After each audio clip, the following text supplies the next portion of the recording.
213টি সামরিক যান মেরামত করেছে আফগানিস্তান।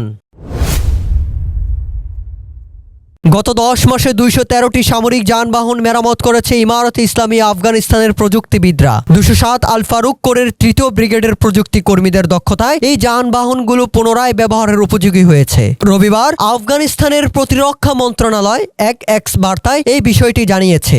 এক্স বার্তায় বলা হয়, 207 আল ফারুক কোরের 3য় ব্রিগেডের প্রযুক্তি কর্মীদের দ্বারা 213টি যানবাহনের মেরামত কাজ সম্পন্ন হয়েছে। এই কার্যক্রম ব্রিগেডের প্রযুক্তি কর্মীদের দক্ষতা ও নিষ্ঠার প্রমাণ বহন করে। এক্স বার্তায় শেয়ার করা ছবিতে যানবাহনগুলোর মধ্যে উন্নত মানের হামভি সামরিক যান দেখা যায়। বিশ্লেষকরা বলছেন, 207 আল ফারুক কোরের 3য় ব্রিগেডের কার্যক্রম তাদের প্রযুক্তিগত দক্ষতা, সাংগঠনিক শক্তি এবং সামরিক প্রস্তুতির একটি শক্তিশালী উদাহরণ। এটি কেবল ব্রিগেডের সক্ষমতায় বাড়ায়নি, বরং প্রযুক্তিগত দলের পেশাদারিত্ব ও নিষ্ঠার মাধ্যমে সামরিক কার্যক্রমে একটি টেকসই প্রভাব ফেলেছে।